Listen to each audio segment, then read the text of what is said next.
The End of Lawyers. Rethinking the Nature of Legal Services. Richard Susskind. 3. Trends in Technology. Predicting the future is a hazardous business. Many information technologists nurture a collection of anecdotes about specialists and futurists whose prognostications turned out to be horribly misguided. I also treasure a few tales that I particularly enjoy, and from my web browsing I believe them to be true and not apocryphal. I like perhaps best of all the quotation attributed to Thomas J. Watson, the erstwhile chairman of IBM, who in one, it is said, declared with some confidence that "I think there is a world market for about 5 computers." Similarly misconceived, just 6 years later, a journal of considerable repute, Popular Mechanics, made forecasts about the relentless march of technology in the following terms. Computers in the future may weigh no more than 1.5 tons. In one, Herbert Simon, later a Nobel laureate in economics, expressed the view that machines will be capable within years of doing any work that a man can do. In 12 years after that, in one, Ken Olsen, president, chairman, and founder of the then computer giant, Digital Equipment Corporations, asserted that there is no reason that anyone would want a computer in their home. I am conscious, then, that there is a long and great tradition of information technologists who have spectacularly missed the mark when projecting ahead. Incidentally, lest it be thought that wayward predictions are the sole province of IT experts, it is instructive to note that H.M. Warner of Warner Bros. In one asked indignantly, "Who the hell wants to hear actors talk?" Aside from the pitfalls of getting it wrong, it is often said that information technology, IT, advances so unpredictably that there is little point in seeking to second-guess progress. Pursuing this line of thinking, it is pointed out that the personal computer took the world by surprise when it was launched by IBM in one. The birth of the web came as a similar shock in the early 1990s, and similarly, the widespread uptake in the last few years of so-called Web 2. Systems discussed below in Section 3 was not anticipated by experts, even though they are rapidly coming to be recognized as of immense significance for modern society. Given that we did not predict these major developments and they came to dominate our view of the future, there is no point, it is argued, in attempting to look 5 to 10 years ahead. I take the view that it remains worthwhile to attempt 3 kinds of predictions. First, even if there are no shifts in technology in the next few years as seismic as the personal computer and the web were in their time, if we follow existing and emerging technologies to their likely and much fuller exploitation, this of itself leads us into an entirely different realm of life and experience. The fallacy here is to assume that because we cannot anticipate the revolutionary changes, we should not make predictions within the current framework. If we work within this framework, we are likely to have more of a sense of where we are going than if we ignore the future altogether. We may miss the revolution, but at least we will be apace with evolution. Not attempting any kind of horizon scanning is like driving a car at night with no lights. Making guarded predictions of the sort I have in mind is akin to having the headlights on. I accept, though, that there is much that we still cannot see. Second, I do think it productive in any event to try to identify general trends and overall directions in emerging information technologies.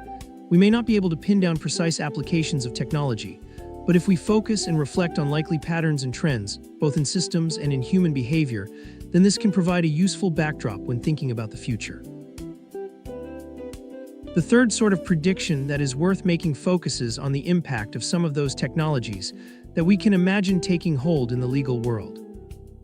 Here we are not speculating about highfalutin and fundamental issues of computation or paradigm-shifting systems. Rather, we are looking at systems that are gaining in popularity, perhaps in other sectors or amongst our youth, and suggesting how they could be used in law. With these kinds of prediction in mind, in this chapter, I identify and discuss 6 major trends in information technology. Taken together, these trends have shaped my own thinking about the future of our society generally, and more particularly about the likely development of the legal world. I build on these in Chapter 4, when I discuss how the various existing and emerging technologies will come to challenge the way in which lawyers work. 3 exponential growth lawyers, in common with much of humanity, tend to find it difficult to grasp that there is no finishing line when it comes to it and the internet. For the tidy mind and the control freak alike, it is hard to accept that there are no clear parameters, limits, or finite pigeonholes. Perhaps there is some pathological aversion, hardwired into the legal mind, to the inevitability of ongoing advancement in technology, to the notion that no system or innovation can be the last word. Email and web browsing illustrate the point. most legal practitioners are now comfortable users of email via personal computers and handheld devices, and are also at home when browsing the web, usually courtesy of Google. I often get the sense, however, that lawyers feel that the impact of it and the internet has peaked, that the technology has matured, and that, in consequence, legal work can carry on much as before, untainted by any further developments. Whether this is a function of the legal mindset or wishful thinking or complacency, I am not sure, but I suspect many lawyers would be amazed, if not alarmed, to learn about a law quite different in nature from the sort they handle on a daily basis. I am thinking of Moore's Law, named after Gordon Moore, the co-founder of Intel, the major manufacturer of computer chips. This law, as first articulated in a paper in one, predicts an exponential increase in the number of transistors that can be placed on an integrated circuit. There is some debate about the detail here, but in crude terms, Moore's Law, or a common rendition of it, suggests that the processing power of computers doubles every month, while at the same time its cost halves in around the same period. A little digging in the world of computer science suggests that exponential growth in the field of IT is not confined to transistors and processing power. Perhaps the most alerting analysis of the evolution of technology in exponential terms is provided by Ray Kurzweil in his wholly remarkable and formidable book, The Singularity is Near. I have been following Kurzweil's work for over 2 decades. As a research student involved with artificial intelligence, I started reading his books and predictions in the early 1980s. Outlandish though his many claims have seemed in the past, he is as reliable and prophetic a technology futurist as I have come across. I am not alone in being impressed with his thinking. The U.S. National Academy of Engineering appointed Kurzweil as one of a formidable committee of about 20 experts who are addressing 14 grand challenges for engineering in the 21st century. Unusually for a futurist, he has also been a pioneer in the commercial world, in fields as diverse as optical character recognition (OCR), speech recognition, and electronic keyboards. Readers in their 40s and 50s may well remember the Kurzweil synthesizer. The scope of the singularity is near as life, the universe, and a whole lot more. Kurzweil anticipates a future period during which the pace of technological change will be so rapid, its impact so deep, that human life will be irreversibly transformed. He goes on to say that the pace of change for our human technology is accelerating and its powers are expanding at an exponential rate. Exponential growth is deceptive.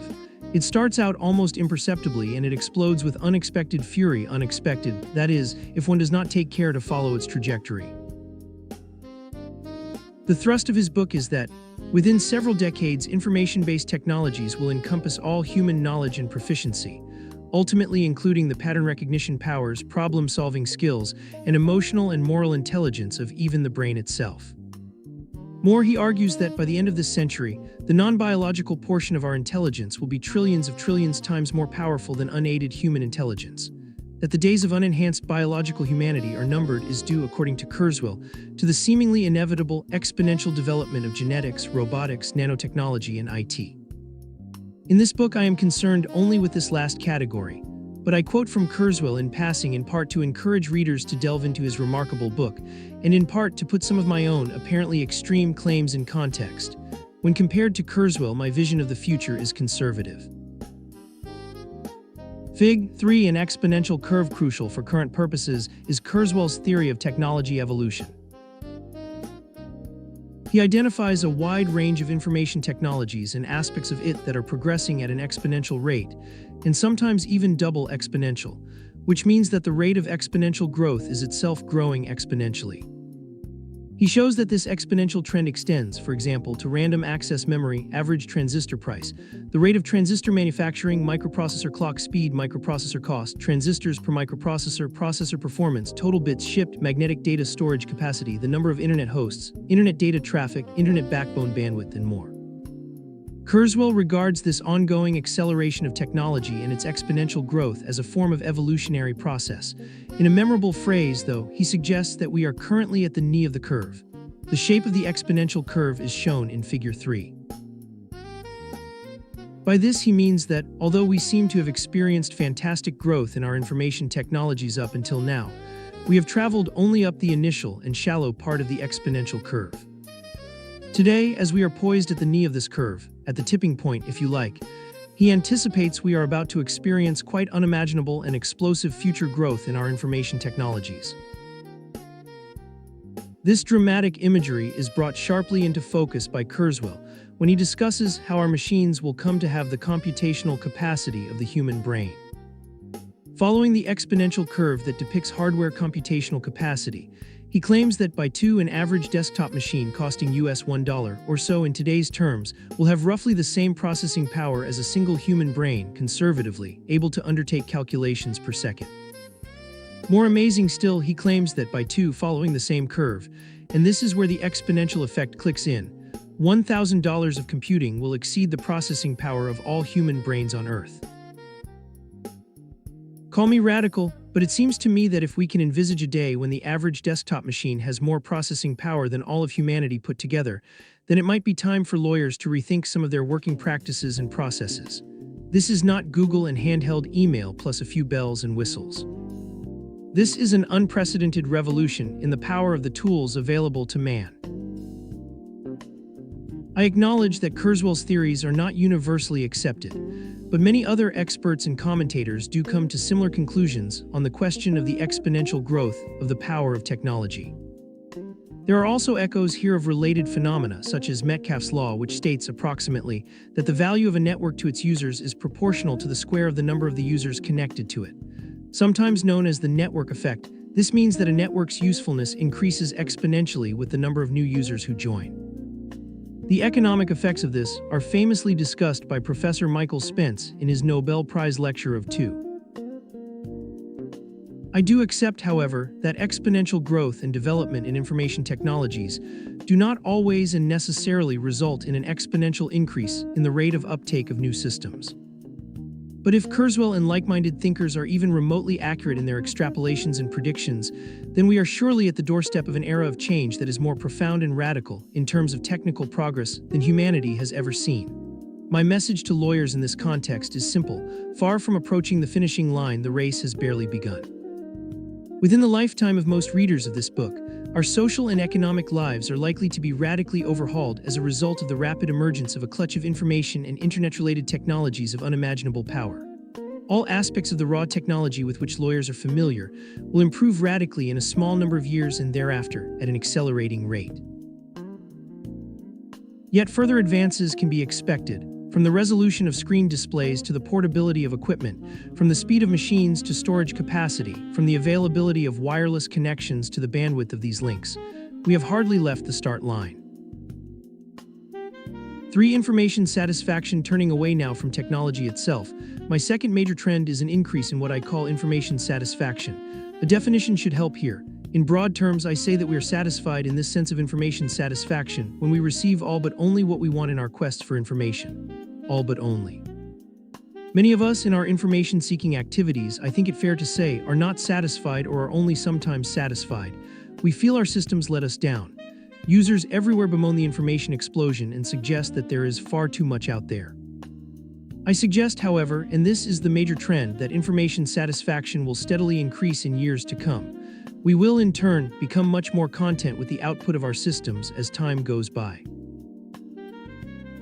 There is a strong link here to the technology lag that I mentioned in the first chapter in Section 1. This is the term that I came up with to describe the gap between data processing and knowledge processing, the gap between our ability to create, reproduce, and disseminate information, and the capacity of our systems to help analyze, sift through, and isolate relevant information. By way of brief case study, take the web as a general information system. Before the advent of Google, although there were a range of respectable search engines available, such as AltaVista, using these tools felt like a rather hit-and-miss process. That they worked at all and so swiftly was truly remarkable, and we should not be blasé. But it was not until Google came along that searching seemed to become a more reliable and mainstream activity. Quite markedly, for the vast bulk of internet users, Google has shrunk the technology lag. Suddenly, the billions of pages of information somehow seemed manageable. That said, it is widely held that, even using Google and similar search tools, we are currently using a tiny fraction of the search capability we will develop in due course. As John Battelle puts it, as every engineer in the search field loves to tell you, search is at best % solved, one much better search is yet to come. My hypothesis here, to repeat, is that information satisfaction will steadily increase. To clarify this, it is worth thinking a little more about the ways in which, and the purposes for which, we seek information. There are many ways to divide the information-seeking pie. I like to cut it into 5 different slices. First of all, we sometimes search for a document or materials that we know are out there. It is absolutely remarkable, is it not, when we have heard perhaps of a new consultation paper or article, and we know a couple of details about it, that within but a few seconds of making a simple search request on the web, courtesy invariably of Google, we are downloading our target material. When we search and locate information in this way, I feel we experience just about complete information satisfaction. And we should pause and note just how amazing it is that we now have such ready and reliable access to all manner of files. I use the term advisedly, because we search not simply for documents, but also for music, photographs, video clips, and animations. 10 years ago, our level of information satisfaction in searching in this way was notably lower. A second type of information seeking is what can be called the fishing expedition. When we search in this way, we are not really sure what we are after. We are interested in some topic or concept, perhaps. We drop a couple of relevant words into Google and away we go in an exploratory fashion. We glance and click, navigate and jump, browse and link. And in so doing, we come across all sorts of interesting websites of whose existence we generally had no clue just seconds earlier. Within a small number of minutes, when we leave cyberspace, we are often newly equipped with a range of fresh and fascinating insights and newly gleaned facts and data. I venture that our information satisfaction from fishing expeditions is often quite high. We may not feel we have isolated or identified all but only the information relevant for our purpose, but for most of our everyday requirements, we are sufficiently edified. However, information satisfaction is far lower in relation to what I call and discuss further in Section 4, Personalized Alerting. This is my third subcategory of information seeking. In one, I was inspired in this connection by a punchy book by Nicholas Negroponte entitled Being Digital.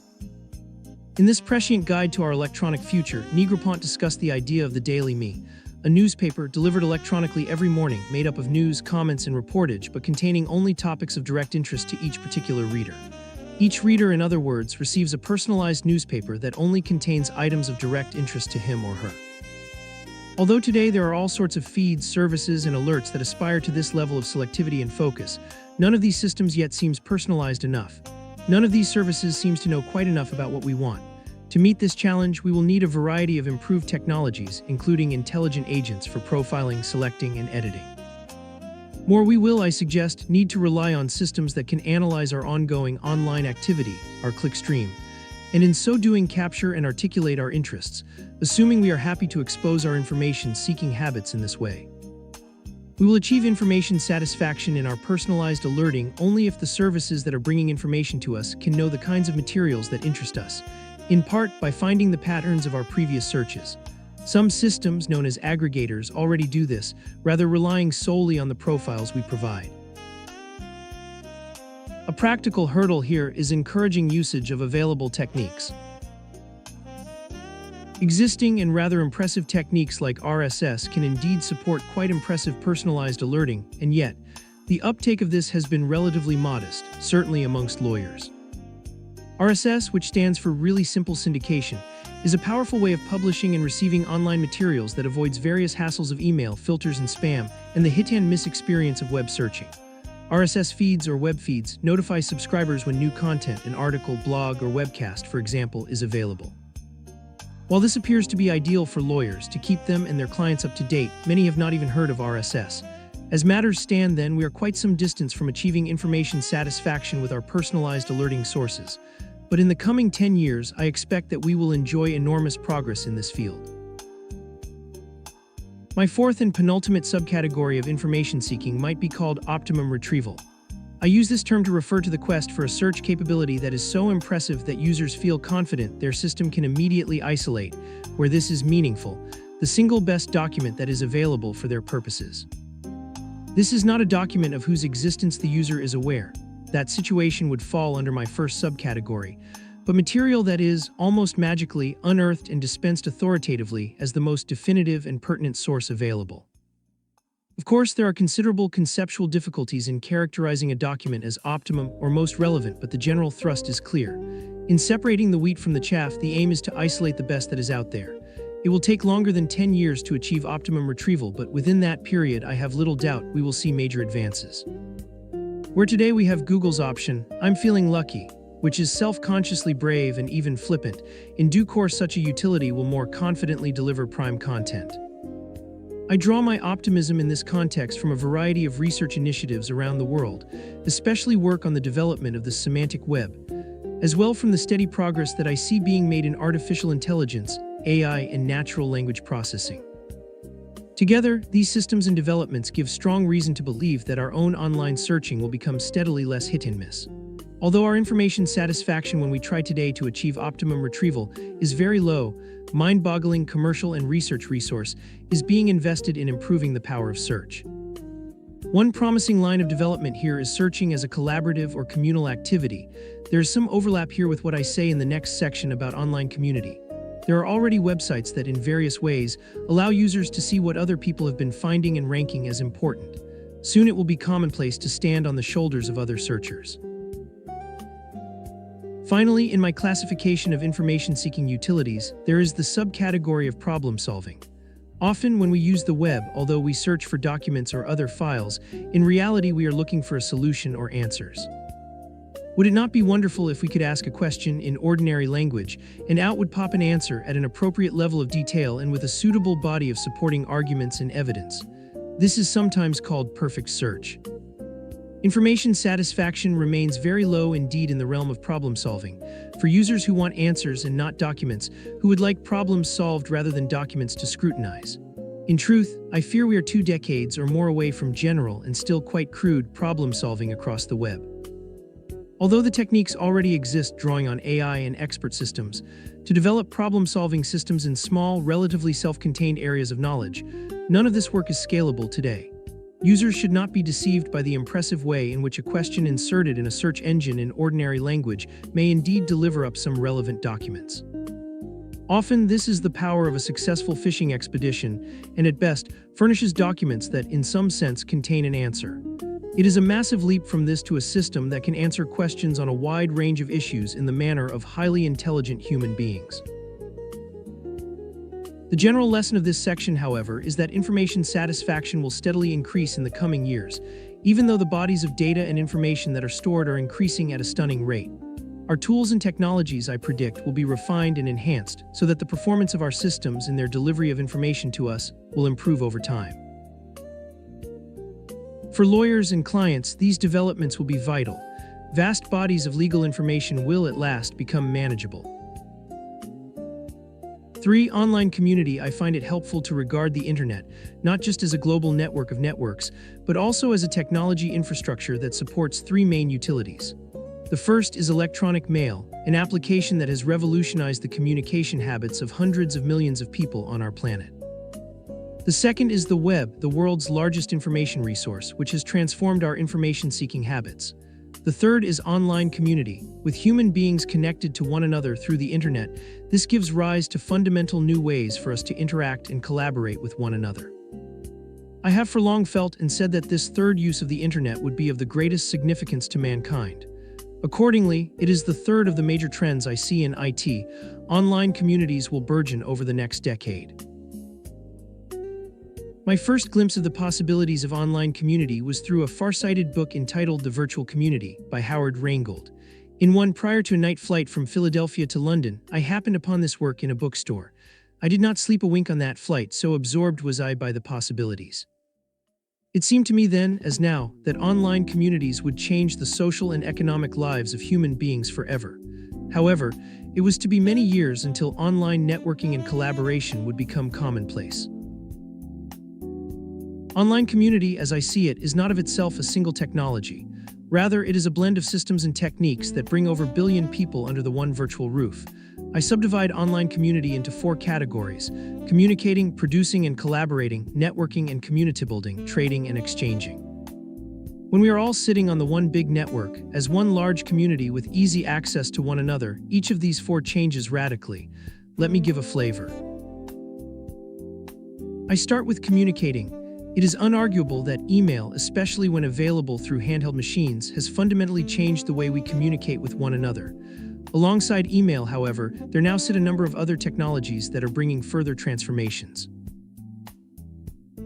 Mobile telephony is one such technology. The scale of its uptake is mind-boggling. By 2, worldwide mobile subscription level reached 3 billion. For those who prefer synchronous communication, live real-time interaction, the mobile phone has become indispensable. Whether secured in a holster like a cowboy's pistol or nestling in branded splendor in a handbag or in wafer-thin elegance in a briefcase, these devices are surely the world's most popular appliance. In many ways more remarkable than using these units conventionally for voice calls is the phenomenon of texting to and from mobile phones. This is staggeringly popular, although it is not easy to secure accurate up-to-date statistics about this social revolution.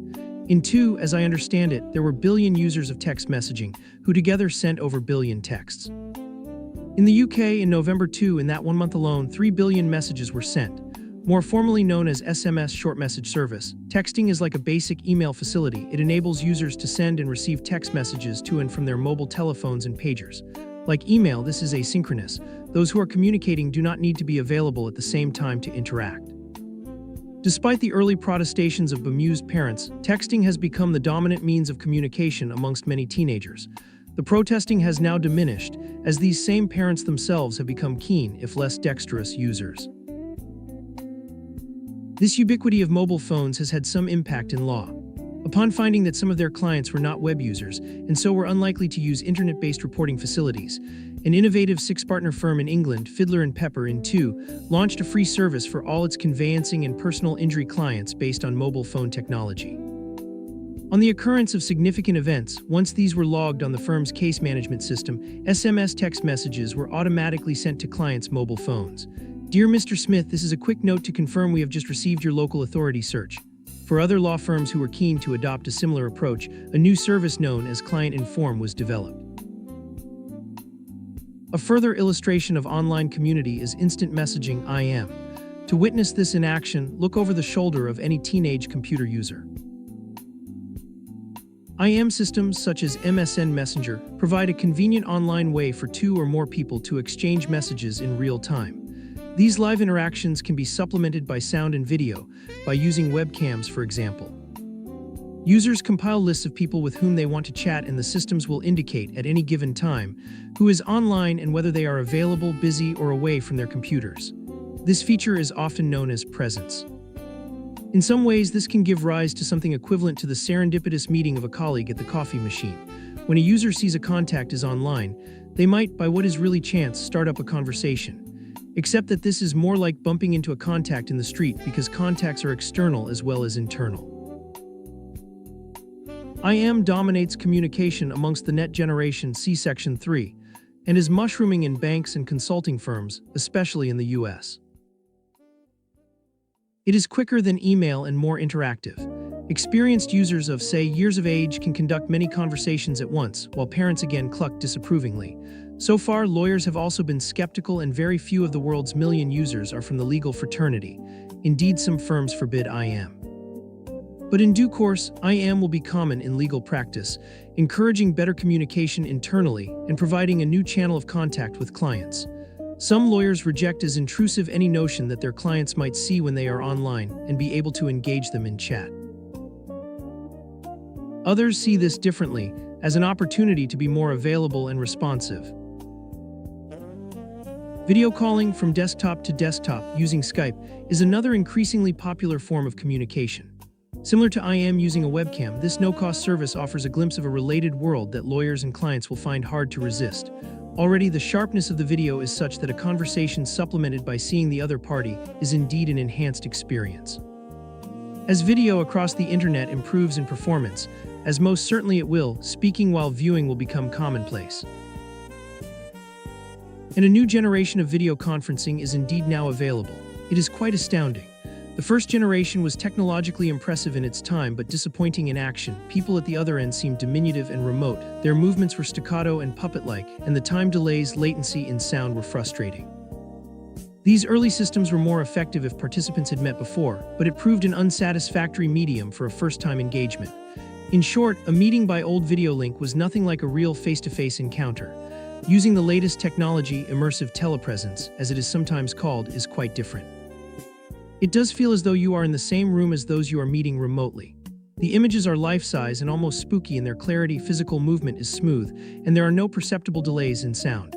You can successfully meet someone for the first time and look them straight in the eyes. Cisco and HP are IT giants who, amongst others, have invested heavily in the new generation.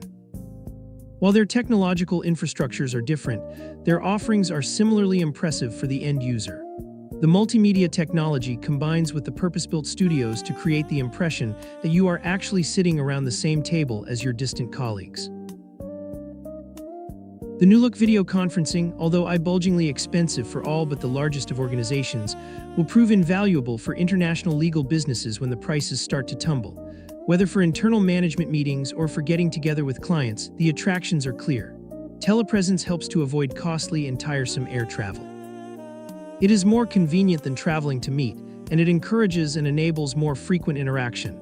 And it also helps to reduce users' carbon footprints.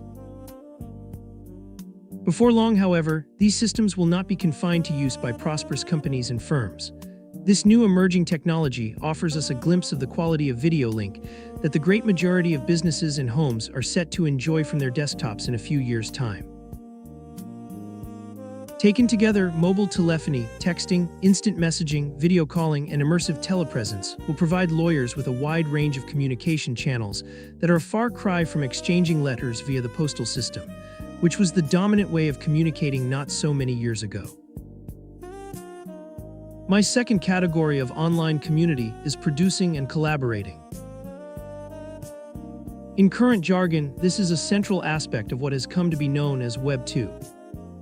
The idea of Web 2, although there is no tight definition with which all experts would be happy, is that we are witnessing the birth and growth of a second generation of uses of the web. And as internet users in this second wave, we are becoming much more than passive recipients of the content published on websites. We are now able to contribute and participate directly. Users are becoming providers, readers are also authors, recipients are now participants. We are finding radically new ways to produce information in its broadest sense and to collaborate with one another. To grasp the enormity of this user-generated content, we should dig a little further. First of all, sharing has become all the rage. With the entire online world or with restricted groups that we choose, we can now lawfully share, contribute, and enjoy photographs, presentation slides, our diaries, video clips, and even our online experiences. This is not hobbyism amongst a few long-haired doubtfuls. YouTube, the repository for online video clips, currently enjoys over 1 million users per day. At the same time, another form of communicating has been burgeoning: blogging. A weblog or blog is like an online personal diary, an informal website that records the activities and thoughts of its author, weblogger, or blogger. Over 1 million people have blogged at one time or another. A blog presents a mix of daily log alongside news, views, commentary, and links. Entries usually offer associated discussion facilities, allowing visitors to contribute their views. Many journalists are especially attracted to blogging, which offers them more space to expound as well as an environment for interacting with their followers. Blogging has become an increasingly popular medium in the legal world for the opinionated, the idiosyncratic, and many others, similarly to edify or simply sound off in a very public manner. Some legal blogs attract very little interest. Others roll along with modest following. Still others are widely digested and genuinely influential. For example, that of Stanford University's Professor Lawrence Lessig, and the judicial and academic double act of Judge Richard Posner of the United States Seventh Circuit Court of Appeals and Professor Gary Becker of the University of Chicago. Legal blogging came of age in two when an entire conference at Harvard Law School was devoted to bloggership, on the way in which blogs are transforming legal scholarship. Legal academics, who used to have to wait 12 to 18 months for their ideas to be published in serious journals, can now ventilate their ideas instantaneously. Looking forward, some lawyers will come to syndicate their blogs, posting their offerings on many different public blogging areas and on organizational intranets. Others will come together in a kind of public faculty of bloggers. A small group of thought leaders, perhaps with overlapping interests and audience, might blog together in the same space. The gravitational pull of this will be stronger than that of one person's blogs, no matter how eminent the blogger. Still others will blog in private communities, for example, groups of general counsel. Another illustration of a relatively new form of production is the podcast, audio recordings that can be played directly from a website or downloaded in seconds onto mobile devices, such as iPods and mobile phones. Some law firms have been producing podcasts for some time, and the growing usage levels suggest that there are clients out there who want to listen. After all, thoughts on the law may well be much easier to digest when delivered orally with expression, perhaps in mellifluous tones, rather than in arid text. And yet another new technique is the wiki. Named after the Hawaiian word wikiwiki meaning quick, these are websites that users can directly alter and add to. The best-known wiki by a long margin is Wikipedia, the free encyclopedia that anyone can edit. Since Wikipedia has been written collaboratively by over main contributors, constantly refining and submitting materials, and adding cross-references and citations. This voluntary exercise, a case study in mass collaboration 3, has amassed around 1 million articles in over languages. It is said to attract almost 1 million users annually. While skeptics expect it to be an unruly and untrustworthy resource, Wikipedia is generally a remarkably reliable body of knowledge, built by a self-refereeing community of enthusiasts. Indeed, a highly controversial peer review investigation led by the prestigious science journal Nature concluded that Wikipedia comes close to Britannica in terms of the accuracy of its science entries. In any event, corroborating the philosopher Karl Popper, a new form of evolutionary knowledge is emerging here, an online world underpinned by what might be regarded as survival of the smartest. How will wikis be used in law? In principle, whenever there is an opportunity for lawyers to collaborate with one another or with their clients, wikis can be deployed.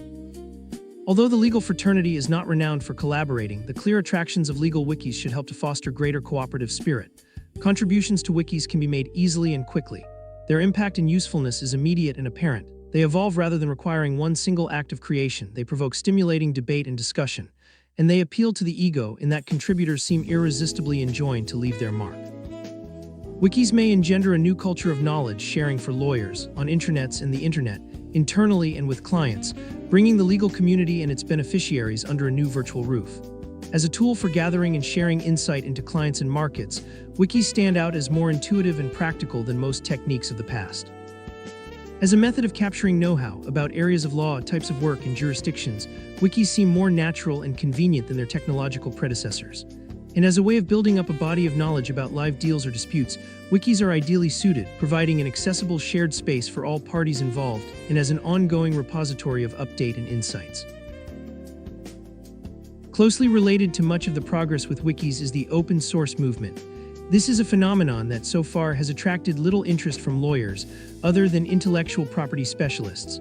Open source software illustrates what is going on here and is remarkable in 2 ways.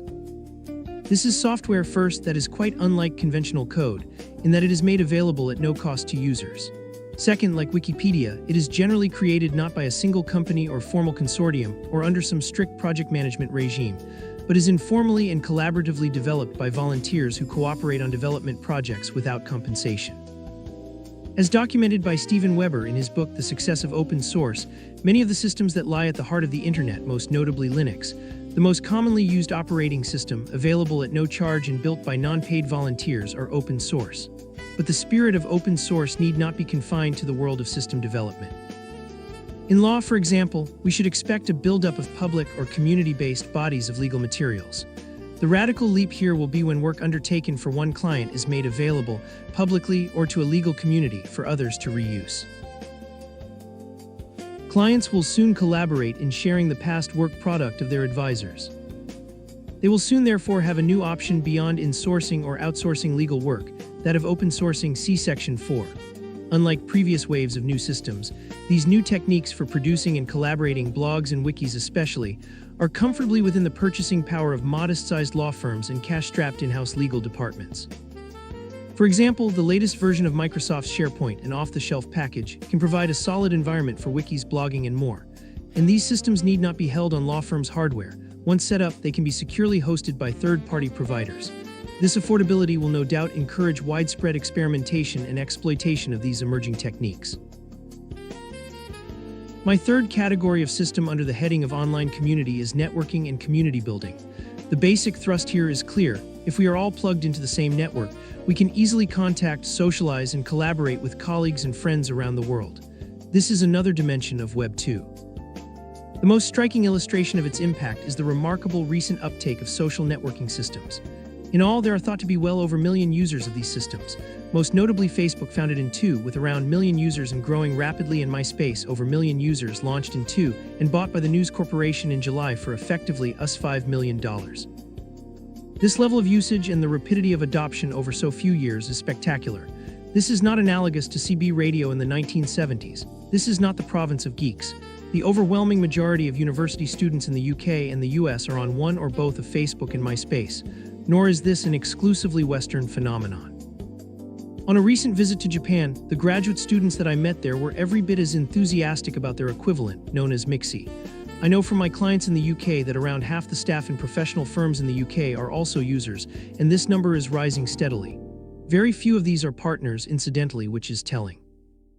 The people who own and run the finest professional firms are generally out of touch with the way in which the majority of their people keep in contact. That said, there are signs of tentative adoption by internet users in their 40s and beyond. This is the beginning. I expect that social networking amongst users of all ages within 5 years or so will become almost as popular as email. Social networking systems, or at least the next generation in my view, will be the future for all of us. So what is social networking? What do people actually do on Facebook and MySpace? Broadly, these systems enable users to keep in touch with one another easily and on a regular basis. Typically, users present information about themselves, photographs, news, videos, updates, views, and more. And they keep in contact with a network of other users, often from all over the world, who similarly provide information on an ongoing basis. Communication and discussion also takes place amongst smaller groups. These can be subsets of users, networks, or interest groups made up of people who come together because they share, as the name suggests, an interest in some topic. A system of alerts keeps users informed about the current and recent activities of their networks of friends. In the following section, I say more about Facebook, using my teenage son's experience as a case study. At this stage, I concede that it may not be immediately obvious from my summary why it is that social networking is so wildly popular, but it is. I have recently become a user and I was immediately hooked. There is research investigating the attraction and even the addiction here, especially amongst the young, but it is early days for social scientists to come up with anything conclusive. For now, my guess is that a complex mix of motives are at play. A fondness for keeping in touch, curiosity about one's peers, perhaps a penchant for a little bit of voyeurism and its flip side, exhibitionism, and an inclination to flirt we cannot deny. What impact has social networking had on the world of professional services and the legal industry?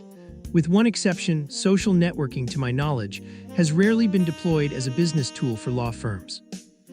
If the subject has appeared on partnership agendas, it has been because there have been concerns in some firms about alleged time wasting by junior staff, or that the firm's network is groaning because of the additional traffic that social networking has brought. The one exception is the quite common, if often rather intrusive and unsavory, use of Facebook and MySpace by HR departments as a way of gaining insight into the behavior of actual and potential employees.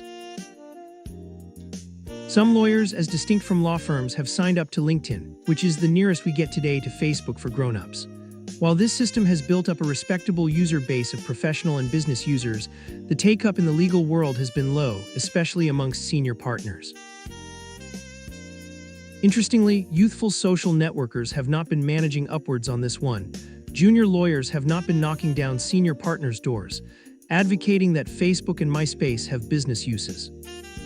When I suggest to regular users that they could extend their network to professional contacts, they often look surprised at the very idea and then, quite quickly, worried about mixing online business with online pleasure.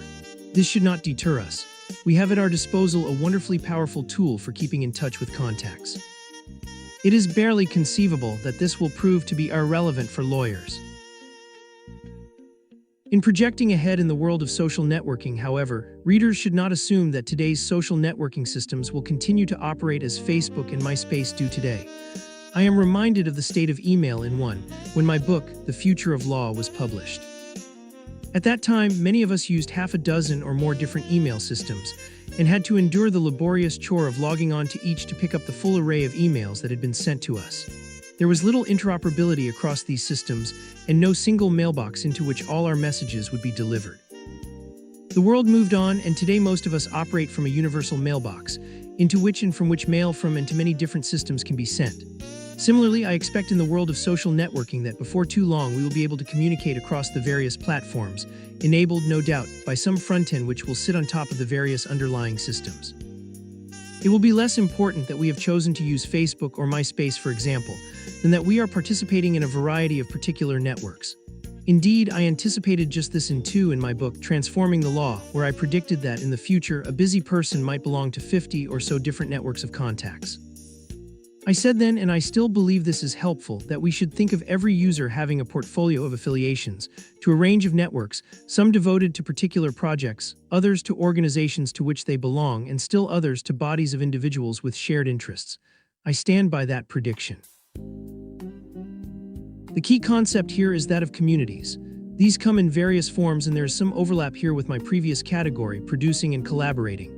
The community that contributes to Wikipedia is one form and an example of what is often called mass collaboration. I draw a contrast here with closed community peer production. On this latter approach, there are many fewer users because the community itself is not open to the public, to any users of the internet, so that a smaller group convenes electronically and works together. Legal On-Ramp is the most exciting current example of this kind of closed community. Conceived as a cross between Facebook and Wikipedia but dedicated to the legal profession, this system is being energetically championed by Paul Lipp in California, with the support of a creditable group of heavy-hitting general counsel and major law firms. Sometimes online communities are not especially productive, in that their purpose is not so much to create something new such as a reference book or an operating system, but to exchange news and views. Whether you're fascinated by the law on long negative prescription or perhaps by provincial train timetables, there will be others out there who share your passion and will be happy to engage. In law, therefore, in the new global village, across the flat world we are rolling out for ourselves, the sole practitioner need no longer fly solo. All sorts of new legal communities populated by lawyers and clients alike will spring up. Some will flourish, others will disband having served their transient purposes. Beyond straightforward networking, there are all kinds of other communities building up. Under this heading, we should never forget Neopets, the online virtual pet environment, which has million accounts opened and million virtual pets running around, metaphorically speaking. What is harder to believe, an online pet or an online lawyer? Finally, under the heading of networking and community building, I should say a few words about an advanced form of social networking, the virtual world known as Second Life. This is a three-dimensional online area created by users, referred to as residents, of whom there are now over a million. In this digital world, engaging with others using online personae called avatars, users can even find land and build businesses, and they can buy, sell, and trade with other residents. Actual commercial concerns have prospered there. A few UK law firms have a presence in Second Life, but once again it is too early to judge the likely impact. My fourth and final category under my heading of online community is trading and exchanging. I am not referring here simply to online retailing, when businesses sell to citizens across the internet, a phenomenon that now accounts for almost % of retail spending in the UK. Nor am I just alluding to the now widespread phenomenon of searching the internet for the lowest possible prices for some goods or services, which, in turn, may lead to an online purchase or perhaps to a more robust negotiation with conventional face-to-face storekeepers. These uses of the internet apart, I mainly have in mind here the trading and exchanging that now goes on directly among citizens, with no wholesalers or retailers or other intermediate channels cluttering the supply chain. The prime example of trading in this way is eBay, the online auction and shopping website. Founded in over a million people, casual and accomplished users alike buy and sell in this electronic marketplace. In the fourth quarter of alone, $1 billion worth of goods were traded on eBay. It is a huge industry in its own right. E-skeptics who like to suggest that the world reverted to normal after the dot-com era should reflect on the enormity of the system. Far from fading, eBay has forged ahead and affected the buying and selling habits of millions of people who would not regard themselves as internet or IT specialists. More, eBay is a fine example of a service that has liberated what I call a latent market. It is not that the trading that now goes on through eBay was previously being conducted in a pre-web manner and that eBay spruced and tidied it up a little. On the contrary, eBay created a whole new market. It helped to satisfy a latent demand to trade far more extensively than was previously possible. The online community of buyers and sellers, to repeat, over a million of them, did not exist before one. The internet and the web have played yet another transformational role here. Another high-impact, community-based form of trading and exchanging, but one that has much more controversial roots, is known as file sharing, usually on the basis of a technique known as peer-to-peer P2P networking. The technical details here need not detain us. other than to appreciate that, on this model, individual computers on a network share files, documents, music, video clips, and more directly with one another rather than being connected through some central system. When that network is the internet and there are millions of users, then exchanging of files becomes possible on an unprecedented scale. The power of this technique first reached the public's consciousness when a young student at Northeastern University in Boston, Sean Fanning, wrote a program called Napster that allowed users to share music directly across the internet. A frenzy of music exchange followed, peaking in February when there were over a million users. Someone somewhere always had a copy of a track that was wanted, but this did mean that millions of copies of music files were being made, and predictably a frenzy of copyright activity followed. This was a gargantuan affront to conventional intellectual property protection, and the first version of Napster was shut down on legal grounds. Putting the legalities to one side, though later versions of Napster were remarkable developments that spawned a wide range of services, some more legitimate than others, using similar techniques. It is mind-boggling to contemplate that we can all be connected to one another and be able to dip into the one single virtual collection of files that we jointly hold in our machines. What if these files were legal resources, letters, advices, reports, opinions, presentations, and so forth? What if we could exchange legal files on that scale? In truth, it does not matter what technique is used for the sharing of legal content. My argument here under the heading of online community is that we now have at our disposal a fundamentally new toolkit for communicating, for producing and collaborating, for networking and community building, and for trading and exchanging. Different users will prefer some techniques over others. But no one can sensibly complain about a shortage of choice. We now have instant messaging, video calling, immersive telepresence, blogging, wikis, podcasts, social networking, mass collaboration, closed community peer production, online auctions, peer-to-peer file sharing, and more. In my travels, I hear 4 possible views from lawyers in response to the subject of online community and the possibilities I describe. The first is that this will be fundamentally transformational and disruptive for the legal profession. The second is that we cannot be certain of such change, but the systems seem too significant to ignore. Third, some lawyers say that this is all very interesting for other professions and industries, but it is unlikely to touch the legal world. Finally, there are those who say that all the various techniques and technologies that I have discussed are no more than passing fads. It will come as no shock to readers to learn that I belong to the first camp and work happily alongside affiliates of the second. I despair of the third and fourth, just as I despaired of lawyers over a decade ago who said I was insane to suggest that email would come to dominate the way in which lawyers and clients would communicate. I simply cannot see how major changes in the way we communicate, collaborate, network, and trade are somehow irrelevant for lawyers and their clients.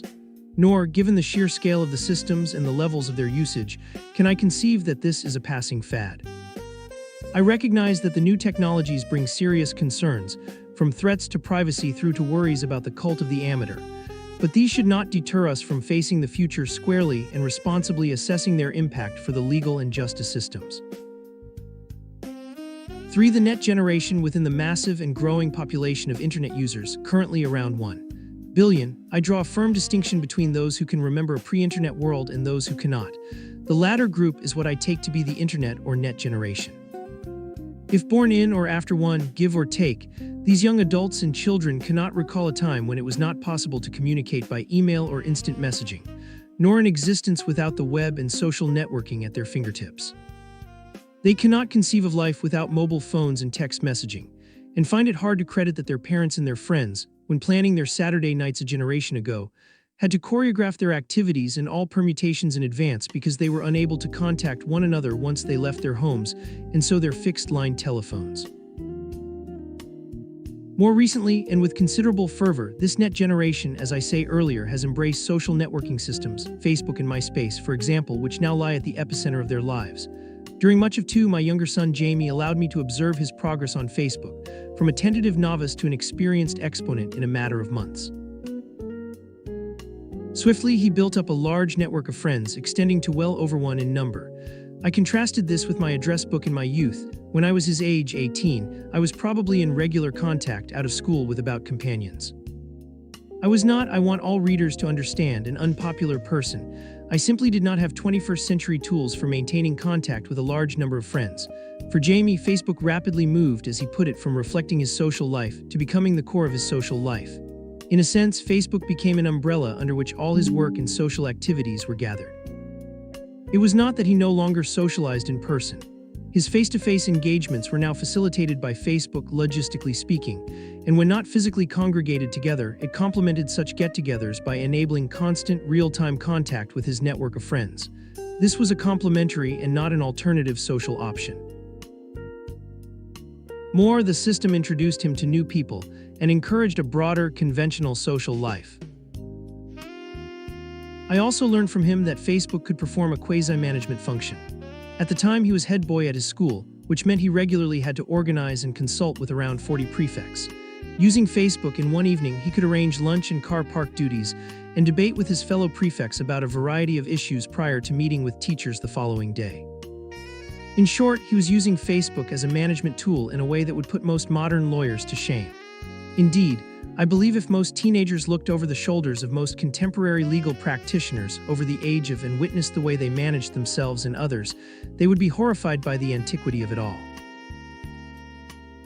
As he prepared to move from school to university, Facebook eased the transition for Jamie. A group had been set up for all people starting at his particular Oxford college. Using social networking, he was able to make online contact with his fellow students to be well in advance of the official start date. Today and now at university, the configuration of his hardware is revealing. He has a laptop machine as well as a separate flat screen. Typically, when he is sitting at his computer, the particular application on which he is working, for example word processing, is on the screen of his laptop, while to one side and ever present on his flat screen is Facebook. Like financial analysts in the city, who sit before rows of blinking screens devoted to all manner of information feeds, the net generation is coming to have dedicated screens for their social information feeds. This also reflects the net generation's comfort with multitasking. Younger users of technology seem to find it easier than their parents to engage in various activities in parallel. Where a year-old will find it natural to be on Facebook, while simultaneously instant messaging, downloading music, surfing the web, and doing homework perfunctorily, no doubt, the plus person will tend to work sequentially and perhaps a little ponderously, undertaking one task at a time.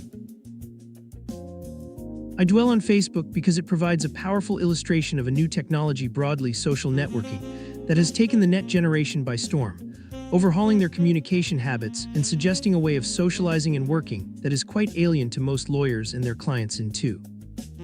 When I speak to lawyers about Facebook, I am greeted by the same skepticism and conservatism that I encountered in the mid-1990s when I discussed the potential of email.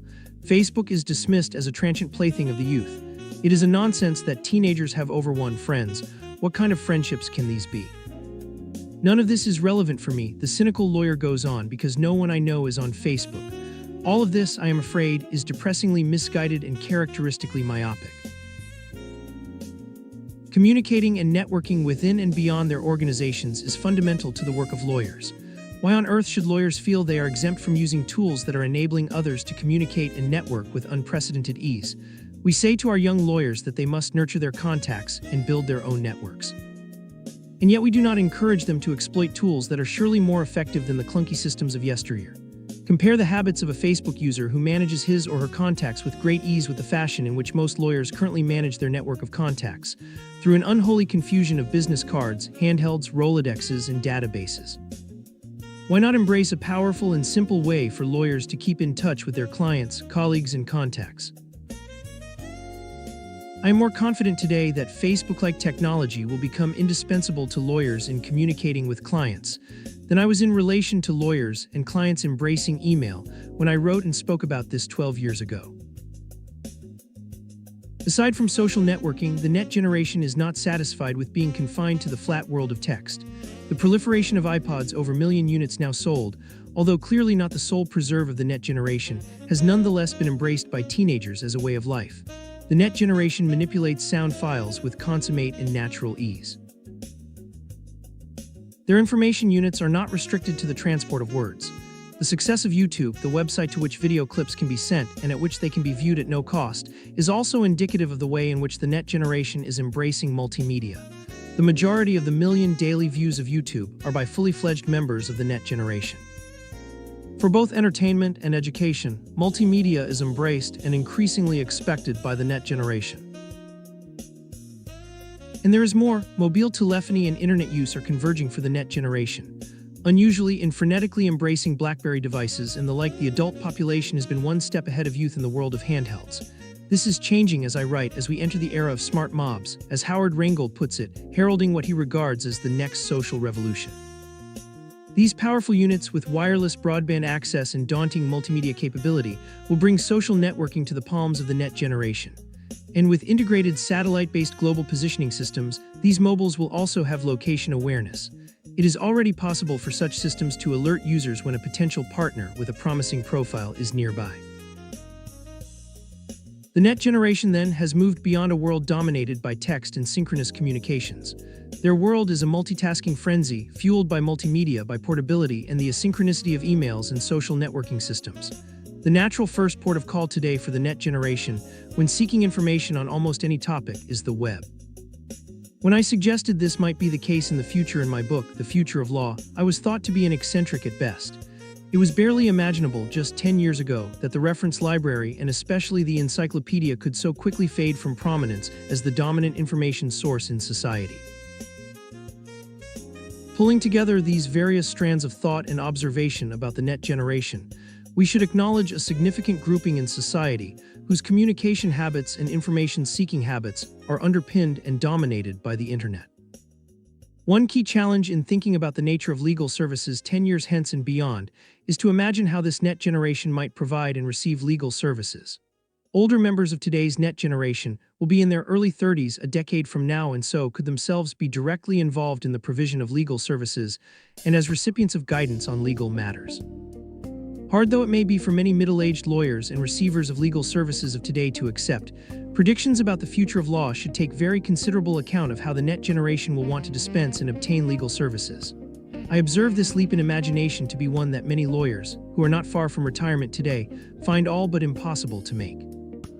So the lawyer of two, who insists that face-to-face contact is indispensable when legal insight is to be imparted, should pause and wonder whether the net generation will think similarly, given that their communication habits today are dominated by social networking, texting, and instant messaging. I say more about this in the previous section. Likewise, while many adults of today cannot imagine turning to the internet as a source of legal guidance or for legal documents, this may be entirely natural for those who need legal help in the future. Leaders and commentators in the legal profession do themselves and the community considerable disservice by assuming work patterns and life patterns in the future will be pretty much the same as those of today. The future of legal services will not be determined by today's partners in law firms, policymakers in government and in professional bodies, nor by professors in law schools or general counsel in substantial organizations.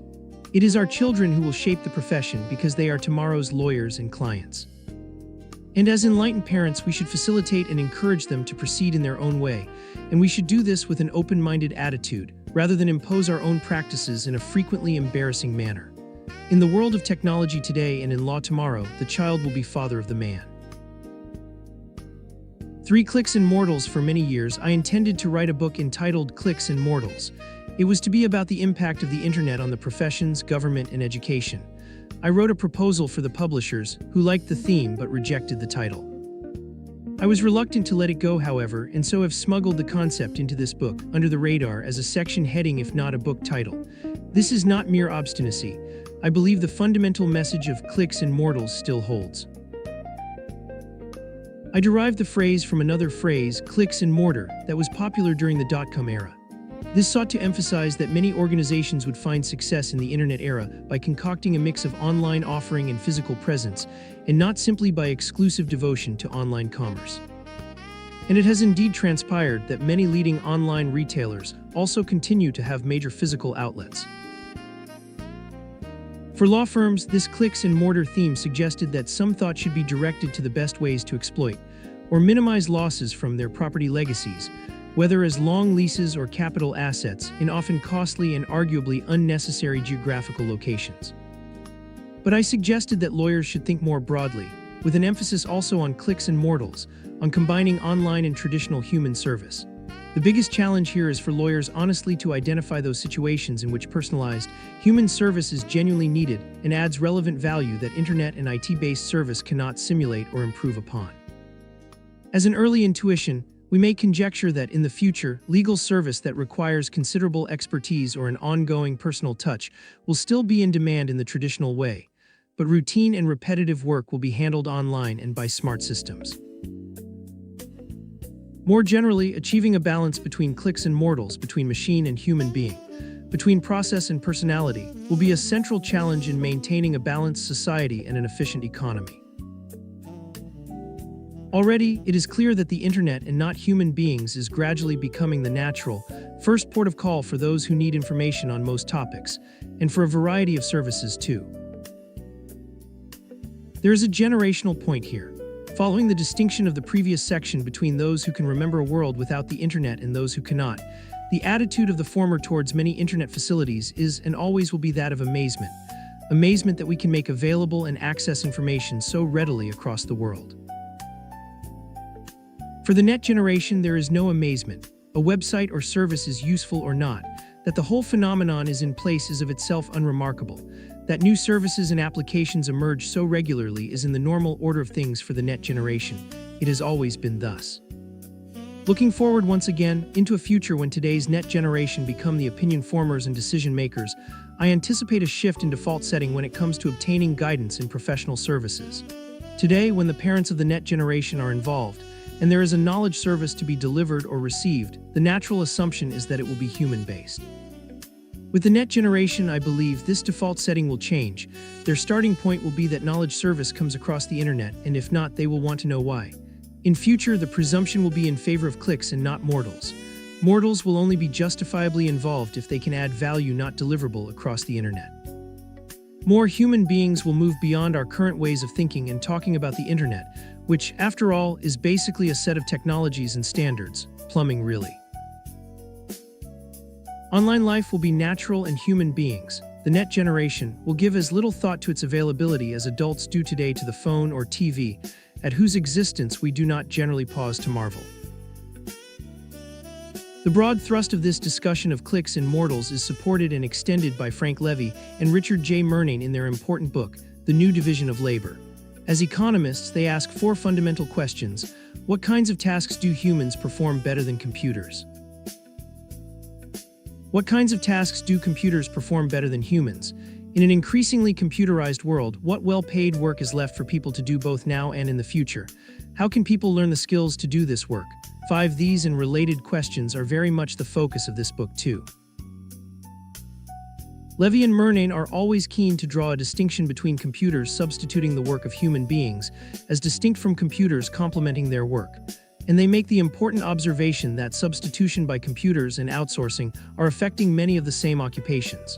This echoes many of my remarks in Chapter 2. At the risk of oversimplification, I think it fair to say that Levy and Murnane argue that, in the workplace, there are two broad sets of activities which are currently beyond the capabilities of computers, and inappropriate too for outsourcing. The first is where there are problems for which there are no routine solutions, and so expert contribution is required. For example, if a problem is one that has not been confronted before, they are pessimistic about the ability of computers to respond helpfully. Equally, where the expertise required to resolve some challenge is hard to articulate or represent in the form of rules or representable knowledge, then we find here another important limitation of computers. This inability to articulate what is sometimes called tacit knowledge has hindered the knowledge management and expert systems communities for many years. The other broad categories of tasks that are the current and foreseeable province of human beings as opposed to computers, according to Levy and Murnane, are what they call complex communication, where mutual understanding and trust is important, or where difficult persuasion or explanation is needed. Levy and Murnane suggest that human beings are still very much required. To combine their approach with mine, therefore, would be to suggest that mortals are best suited where tasks require expertise or complex communication, while clicks can take care of routine tasks, and when solutions can be broadcast rather than discussed. This analysis will come as an immediate relief to most lawyers, who will tend to argue that they bring to bear their expertise in most of their daily work, and that complex communications are at the very heart of their interactions with clients. But do not put this book down just yet. In the first instance, it is instructive to unpack the notion of legal expertise. Uncharitable though this may sound, I do find, and I suspect it is no different in other professions, that many lawyers exaggerate the extent to which their performance depends on deep expertise. Lawyers, like other professions, cloak themselves in a web of mystique, jargon, and apparent complexity, in part to project market value and partly, no doubt, as a matter of bolstering their self-respect. My point here is that simply because lawyers assert that expertise underpins their performance, we should not take this at face value. We should subject it to scrutiny and analysis. Where consciously or unconsciously knowledge is being paraded as expertise, and yet analysis shows it to be capable of being reduced to routine tasks in whole or part, the journey along the path towards commoditization can begin, and led by the market will begin. It is also vital to recognize that, in law, legal expertise is not all of the tacit kind. While it may be tempting for legal experts to say that they cannot articulate how they come to their decisions, once again we should not simply concede this uncritically. In the 1980s, an entire discipline in the fields of artificial intelligence and expert systems, known as knowledge elicitation or knowledge acquisition, challenged this assumption, and with moderate success across a number of disciplines, yielded models of expert knowledge that surprised even the domain experts themselves. They had no idea that the knowledge, upon which their expert performance was based, could be modeled. Lawyers often overstate the extent to which the content of their work is creative, strategic, and novel. Thomas Edison, best known for his invention of the light bulb, fearlessly noted that genius is 1% inspiration, 99% perspiration. Even the most ambitious artificial intelligence scientist of today would not look to computers for inspiration. However, the perspiration and the drudgery are often especially amenable to computational treatment. If Edison allowed that such a tiny fraction of his work was inspirational, I wonder about the possibility of lawyers' claims that most corporate work, to take an example, involves a higher level of creativity. In my own doctoral research in the 1980s, I addressed a related issue. I drew the distinction between problems that are routine for experts but hopelessly difficult for non-experts, and problems which are generally acknowledged by all experts to be difficult. The former, I suggested, could to some extent at least be subject to computational treatment, while the latter, given the limits of technology, could not. A related issue here is that some tasks require some form of expertise, not because the problem has never been confronted before, but because of complexity. A good illustration here is in the area of tax. As I discuss in Section 2, tax rules can be very large in number and complex in their interrelationships, such that their application in practice really does seem to require the input of experts. However, on analysis, many tax problems can be reduced effectively to a large decision tree or a structured body of rules, so that a computer system would be especially well suited to solving what otherwise might seem to be an insoluble challenge for the non-expert. If we bring to bear the kinds of techniques I introduce in Section 2, where I discuss decomposing and multisourcing, I think it can and will be found that many areas of human endeavor that have, in the past, been thought to require human expertise have significant portions that can be unpacked, standardized, and computerized too. As for complex communication, the other main activity that Levy and Merrill argue to be beyond the scope of, or at least unsuitable for, handling by computers, again, we should not be too ready to accept this without serious reflection. Their observations here do resonate with those of many practicing lawyers, who say that high-touch, highly personalized, face-to-face, trust-inducing human interaction is central to the service that they deliver. While this sounds plausible and may indeed be a salutary charter for first-rate legal service, feedback from clients does not always support the case. For example, as I mentioned in Section 1, research undertaken by which, into the preferences of consumer clients of lawyers, suggested almost two-thirds of adults thought it a good idea to obtain legal services from common high-street brands, supermarkets, and banks, for example. This rather flies in the face of lawyers' claims for the unrivaled attractiveness of their personalized service. Equally, in my own research for major law firms, I have found that the great majority of senior in-house lawyers claim that law firms do not really understand their businesses and are especially poor at listening to their clients, and empathizing with their position. Also see Section 5.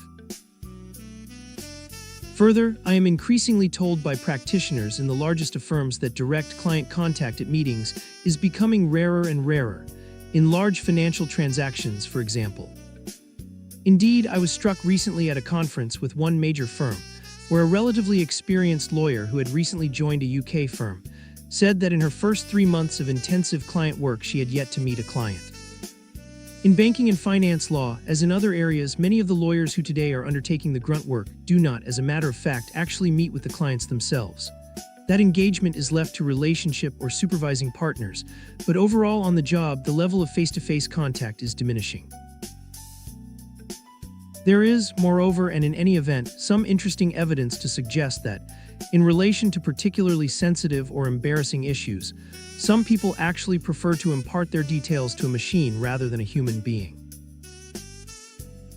This notion motivated Joseph Weizenbaum to write one of the finest books on the relationship between man and machine. Then a professor of artificial intelligence at MIT, Weizenbaum had written a program as something of a prank that simulated a human psychotherapist. He was horrified to discover, when he asked his secretary to test the system, that she then asked him to leave the room so that she could, as it were, confess in private.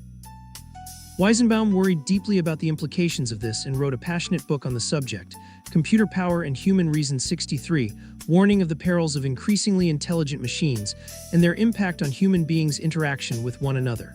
Who knows what he would have thought of the burgeoning online communities on the web? Leaving to one side a serious question over the extent to which lawyers walk the talk when it comes to communicating with their clients, and whether clients actually want to speak directly to their lawyers, we can also link this issue of communication to another trend in this chapter relating to the net generation. In short, it cannot and should not be assumed that, because middle-aged lawyers and clients may have a preference for communicating with one another in the time-honored face-to-face manner, that this will be the preferred mode of contact in perpetuity. Given that social networking, instant messaging, and email currently dominate communication amongst the net generation in their social affairs, we should at least be alive to this pattern extending into their business and legal affairs in later life. So it may be that some areas of legal practice are not obviously amenable to computerization, because the service is irreducibly about personal contact and relationship. But it should not be assumed that the way in which interpersonal contact is made today will not itself be subject to serious change in coming years. Returning to the major trend, however, my principal observation here is that when non-lawyers need legal help, the default setting will change in the future from a natural inclination towards mortal advice to a preference for guidance by clicks. Whenever legal counsel is required, it will be normal practice in the first instance to ask whether there are any online services that might be of help. And although, on the face of it, there may seem to be various aspects of human-based legal service of today that seem beyond the power or appropriateness of IT, I am arguing that this may not be the case in the future. There is a related and common fallacy, incidentally, that of supposing that for any complex task or process or activity, we must bring to bear either clicks or mortals, but not both. The book contends that for many complex challenges we face, it is precisely a judicious blend of clicks and mortals that is often the best course, although the clicks component may be smaller than expected. This blend lies at the core of my thinking about decomposing and multi-sourcing, Section 2. I must stress that for any task or process or activity, there will never be a single optimum division of labor between clicks and mortals, between machines and people. In identical circumstances, different individuals may have quite different preferences. Where one person might be entirely happy to pursue a query online, another might insist on interacting directly with a human being. This is an early call for a new kind of diversity. 3. Disruptive technologies. I turn now to my sixth and final major trend in it. My claim here is that lawyers will be increasingly confronted by what are known as disruptive technologies. I borrow this term from Professor Clayton Christensen of Harvard Business School. His work has been of great help to me in coming to understand the likely long-term impact of technology on law firms. In particular, I have benefited from reading his outstanding book, The Innovator's Dilemma. In the introduction to his book, Christensen sets out his stall as follows. This book is about the failure of companies to stay atop their industries when they confront certain types of market and technological change. It's not about the failure of simply any company, but of good companies. The kinds that many managers have admired and tried to emulate, the companies known for their abilities to innovate and execute. Companies stumble for many reasons, of course, among them bureaucracy, arrogance, tired executive blood, poor planning, short-term investment horizons, inadequate skills and resources, and just plain bad luck. But this book is not about companies with such weaknesses. It is about well-managed companies that have their competitive antennae up, listen astutely to customers, invest aggressively in new technologies, and yet still lose market dominance. According to Christensen, these companies fail because they are too late in recognizing the impact of what he introduces as disruptive technologies. These are new, innovative technologies that periodically emerge and fundamentally transform companies, industries, and markets. Interestingly, in the early days of these disruptive technologies, they result in worse product performance. At least in the near term, generally, disruptive technologies underperform established products in mainstream markets, are typically cheaper, simpler, smaller, and frequently more convenient to use. At the outset, therefore, many impressive companies and their impressive customers together reject these new technologies. Meanwhile, smaller, more nimble, and visionary businesses embrace and exploit them. And by the time their impact is fully recognized by the market-leading incumbents, it is often too late. In powerful case studies in a variety of industries, including retail, automobiles, computers, pharmaceuticals, and steel, Christensen compellingly demonstrates that disruptive technologies have frequently been disregarded or discarded by leading companies, such as Sears, IBM, and Xerox.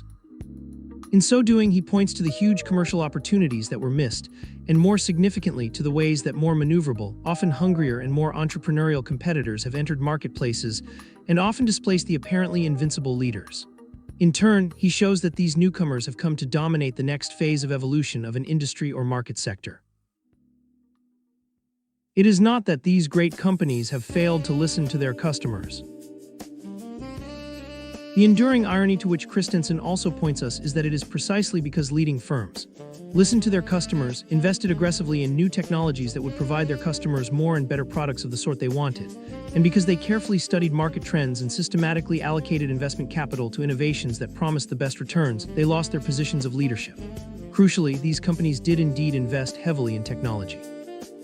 But Christensen argues convincingly that they injected cash into the wrong types of technology.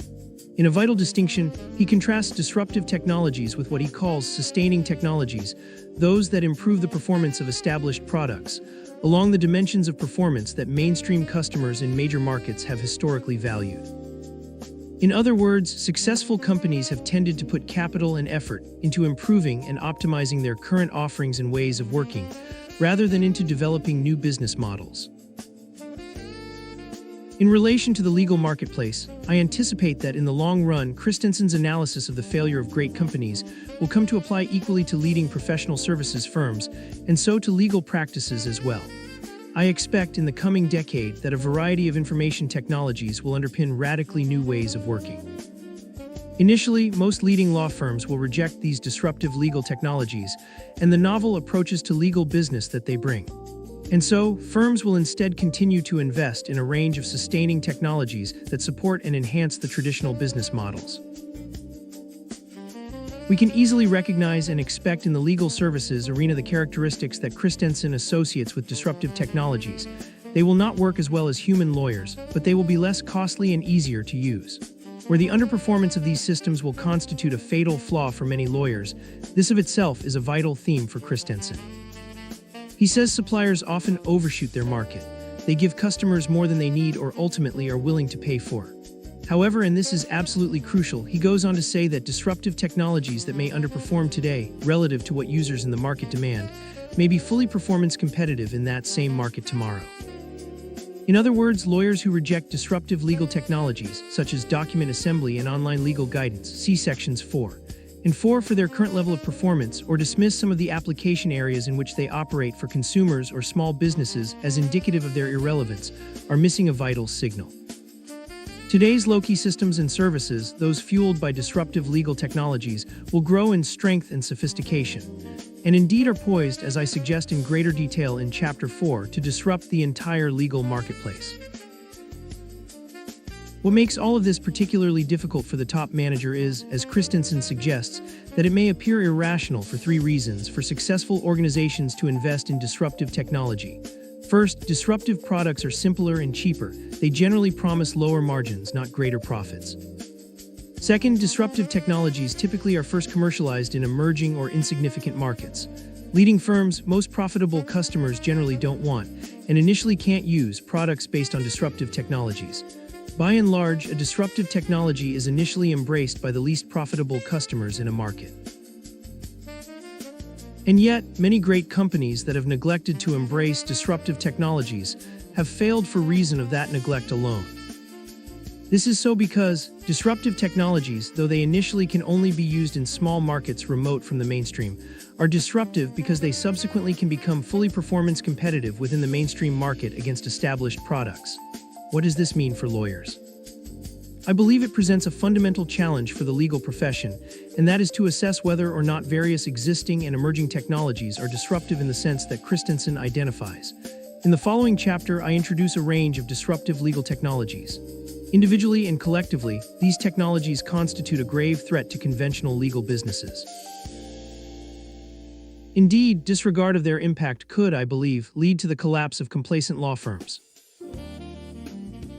The response of many firms will be to fall back on investment in sustaining technologies and to rationalize that it is too early to invest in what will be seen as excessively exotic systems. The business case, it will be said, is not yet proven. Most lawyers will therefore play a waiting game, reluctant to break rank until adoption of the new systems is unavoidable. It is here that competitive advantage will be won and lost. In Christensen's words, it is in disruptive innovations where we know least about the market that there are such strong first-mover advantages.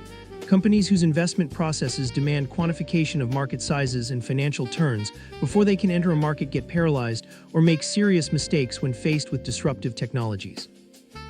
They demand market data when none exists and make judgments based upon financial projections when neither revenues or costs can, in fact, be known. Using planning and marketing techniques that were developed to manage sustaining technologies in the very different context of disruptive ones is an exercise in flapping wings. Christensen pinpoints here the grave difficulty I have always had in persuading lawyers of the potential of the latent legal market, as discussed in Section 1. I have little doubt, for example, that online legal guidance, see Section 4, will help to create new demand for legal assistance, and through client work I have had this confirmed, but it is not possible to quantify any latent legal market for the very reasons Christensen notes. Accordingly, firms run by conservative characters will tend not to invest in disruptive technologies, while those managed by innovative entrepreneurial types or by external investors who are setting up alternative business structures, as permitted by the Legal Services Act 2007, will be more likely to take the plunge. Before moving on in Chapter 4 to discussing my collection of disruptive legal technologies, there is one objection to the idea of disruptive technologies that I feel I should address. The heart of the objection is that it is not actually the technology itself that is intrinsically disruptive. Rather, it is either the managers who deploy the technology who are the disruptors, or it is the new underlying business models that are brought about by the technology that are disruptive. It is true that technologies do not tend to disrupt spontaneously. For a given technology to give rise to disruption, there must be some human agent who actually puts the systems in place. And of course, technology of itself is not disruptive unless it has something to disrupt. I know that one underlying concern here is that to focus on technology and not people or businesses' models is to be excessively technology-led. It is to let the tail wag the dog. But for the purposes of some of this book, I do want to be technology-led. I feel that it should sometimes be the starting point for discussion and in turn the catalyst for change. I am suggesting that there are a variety of existing and emerging technologies that are directly applicable to legal practice and yet will challenge our conventional ways of working. I believe that lawyers should strive to understand the potential of these technologies. It is now part of the universe of lawyers. It is not a parallel universe. Disruptive legal technologies are too important to be left to technologists. Returning now to my initial claim of this section that lawyers will be increasingly confronted by disruptive technologies, I come to this view, it is a hypothesis really on the strength of what I am seeing in law firms, what I am hearing from clients, and what I am observing in other professional sectors, especially tax and medicine. The systems that are increasingly causing a stir and attracting greatest attention among clients are not conventional sustaining uses of it that bolster the business of law firms.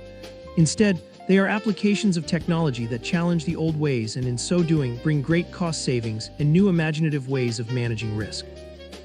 If we combine this market sentiment with the predicted exponential growth in technology, the steady increase in information satisfaction, the emergence of online community, the expectations of the net generation, and the growing preference for clicks over mortals, then the road to disruption seems fairly clear.